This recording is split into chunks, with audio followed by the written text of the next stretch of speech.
ही कथा वाचताना मला वारंवार वाटतं की धर्मराज आयुष्यभर खरं बोलले, एकदा अर्ध खरं बोलले तर अंगठा गळून पडला. आपण तिथवर जाईस तर आपलं काय काय गळून पडलो जरा एकदा विचार करून सांगा बरं मला. हा,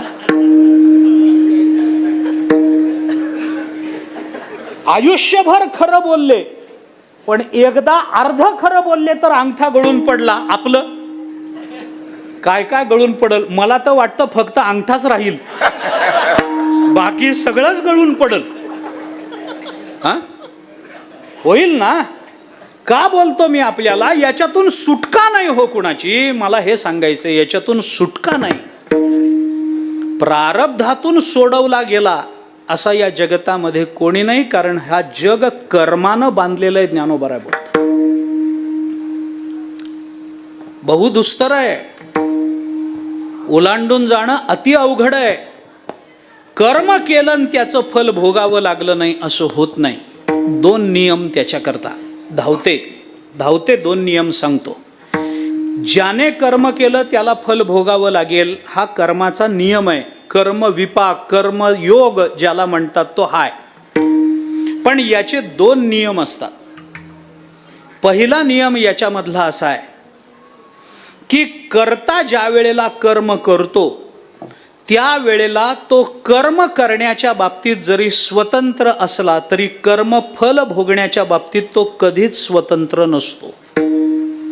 ऐका, एक. आणि दुसरा नियम असा आहे, कर्म आणि कर्माचं फल या दोन्हीतलं अंतर जेवढं वाढत जातं तेवढं कर्मफल तीव्र होत जात असतं. ऐका, बाकी पहिला नियम विस्तारानं आपल्याला माहिती आहे, मला सांगायचं नाही आहे. ज्यांनी कर्म केलं त्याला ते आम्ही स्वतंत्र. एक वेळ मनुष्य कर्म करण्याच्या बाबतीत स्वतंत्र आहे, पण फल भोगण्याच्या बाबतीत स्वतंत्र आहे का? नाही ना. जे जयाचे कर्मसूत्र मांडोनी ठेविले स्वतंत्र. ज्ञानोबा बोलतात भगवंताच्या मुखातून. अरे ते मांडून ठेवलेलं आहे बाबा, आपण काय करणार?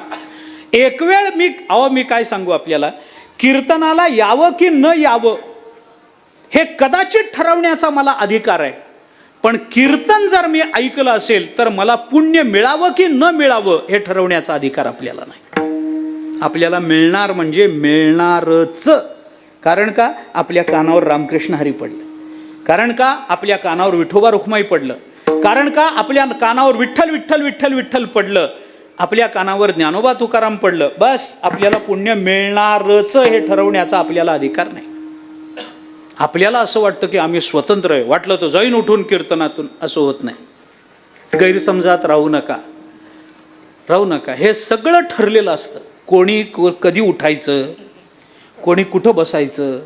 आम्ही रोज प्रवास करणारी माणसं आहे.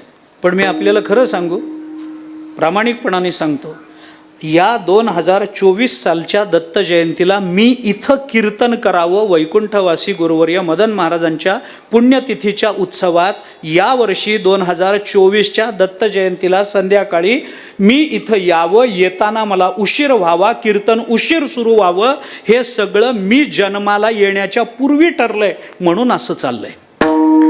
हा, असं समजू नका. तुम्ही इथं का बसलाय? तुम्ही जन्माला येण्याच्या पूर्वी ठरलंय की तुम्ही इथं बसावं. तुम्ही जन्माला येण्याच्या पूर्वी ठरलंय की तुम्ही कीर्तनात बसून झोपावं. म्हणून तुम्हाला डोळा लागला, तुमचा दोष नाही. हा, ऐका. आणि कर्मफल याच्यातलं अंतर जेवढं वाढत जातं ना तेवढं कर्मफल तीव्र होत जातं. त्याच्यात 3 टप्पे कर्मविपाकानुसार. काही कर्म केल्यानंतर लगेच फल मिळतं, काही कर्माचं कालांतराने फल मिळतं आणि काही कर्माचं जन्मांतराने फल मिळतं. 3 टप्पे. काही कर्म केली की लगेच फल मिळतं. उदाहरणं फार देत नाही. मला माहीत नाही, आता इकडं जरा प्रगत आहे, नदी पाणी तुम्हाला भरपूर आहे, सगळी अनुकूलता जास्त आहे. पण मला इकडचं माहीत नाही. पण इकडं कसं आहे, आमच्याकडचं कसं आहे ते सांगतो, पण इकडचं कसं आहे मला माहीत नाही. मला सांगा, इकडं कसं आहे हो? विस्तवाला हात लावल्यावर तुमच्याकडे किती आठवड्यांनी चटका बसतो?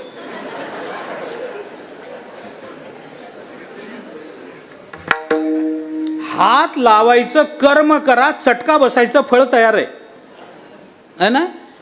त्याला वेळच लागत नाही. कर्म केलं फल आहे, कर्म करता क्षणी फल आहे, वेळच नाही. काही कर्म आपल्याला कालांतराने फल देतात. लहानपणी केलेलं कर्म, आपल्याकडे कितीतरी अशी उदाहरणं आहेत. चौबरी ऋषींचं उदाहरण आहे आणि मांडव्याचं उदाहरण आहे. पुष्कळ उदाहरणं गीतेतही आली, आपलं त्या भागवतातही आली, पुराणातही आली, अन्यत्रही आली. मला द्यायचं नाही, उदाहरणं द्यायची नाहीत. कालांतराने फल मिळतं. आणि काही कर्म असतात ती जन्मांतराने फल देतात.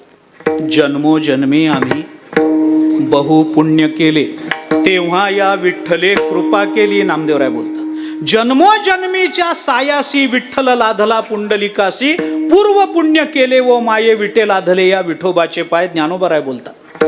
नाही, आपल्याला माहिती असणारं प्रमाण जर द्यायचं झालं, पूर्वजन्मी पाप केले ते बहु विस्तारिले. ते पूर्व जन्मी होतं म्हणून नुसतं विस्तारिले नाही, बहु विस्तारिले. का विस्तार झाला त्याचा? कारण कर्म आणि कर्मफल याच्यातलं अंतर वाढलं.